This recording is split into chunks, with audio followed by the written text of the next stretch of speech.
गेल्या काही दिवसांमध्ये मराठा आरक्षणाची मागणी पुढे येत असताना छगन भुजबळ सारख्या मंत्री असलेल्या नेत्यांनी महाराष्ट्रामध्ये रान माजवण्याचा प्रयत्न केला।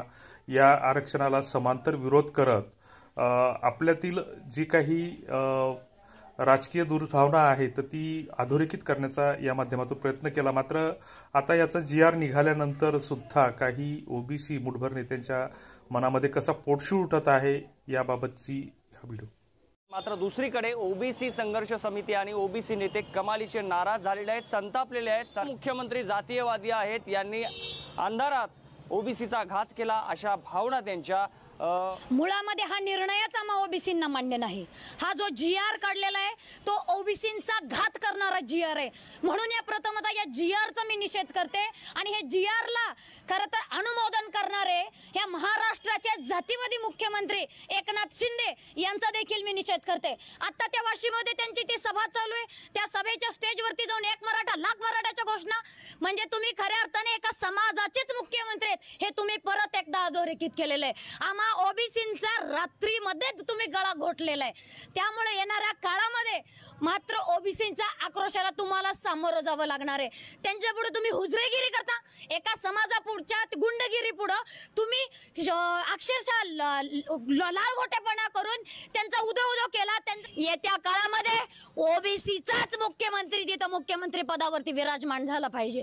ओबीसींनी फक्त ओबीसींनाच मतदान करायला पाहिजे आणि यापुढे आम्ही शपथ घेणार, यापुढे एकाही मराठा उमेदवाराला ओबीसी मतदान करणार आहे।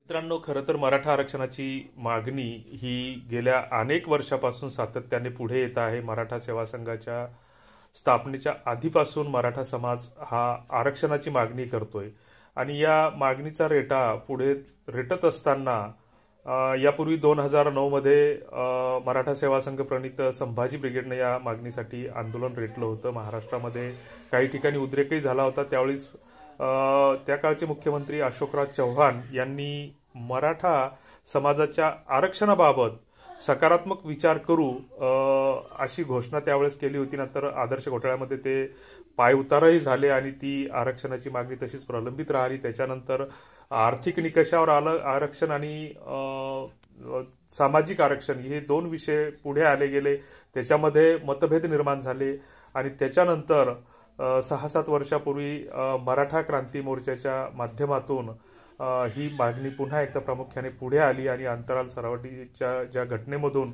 पुन्हा या मागणीनं तीव्र असं स्वरूप धारण केलं। हे धारण केलेलं असताना ही मागणी अंतिम टप्प्यात असताना मराठा समाज हा सुरुवातीपासून शांतिप्रिय राहिलेला आहे आणि एक जगामध्ये आपला एक नवीन आदर्श निर्माण केलेला आहे। सामाजिक स्तरावर गाव पातळीवर मराठा समाज हा 18 पगड जातींना 12 बलुतेदारांना सोबत घेऊन गावगाडा हाकतो आहे, शेती मातीशी नातं अजूनही ठेवून आहे। मात्र मराठा आरक्षणाला ओबीसी कोट्यातून आरक्षण द्यायचं नाही ही राजकीय हेतूने एक खेळी करत याला समांतर विरोध काही दिवसापासून होतो आहे आणि आता या ओबीसींच्या काही नेत्यांमध्ये, म्हणजे सरसकट ओबीसी म्हणता येणार नाही कारण अनेक ओबीसींचं या आरक्षणाला समर्थन आहे गाव पातळीवर, याबद्दल कोणीही असा दुस्वास व्यक्त करताना दिसत नाही। मात्र एक सदावर्ते असतील किंवा हे ओबीसीचे काही मुठभर नेते असतील, छगन भुजबळ सारखे असतील, तर हे यांनी विरोध केला पाहिजे, परंतु तो विरोध एकतर कायद्याच्या चौकटीत असला पाहिजे, वैचारिक असला पाहिजे। मात्र हा असा पोटशूळ दाखवणं किंवा याबद्दल असा दुस्वास व्यक्त करणं आणि जनमानसाच्या भावनेला हात घालणं, खतपाणी घालणं हे कितपत शोभते? तुम्हाला याबद्दल काय वाटतं ते कॉमेंट बॉक्समध्ये नक्की कळवावं। धन्यवाद। जय हिंद।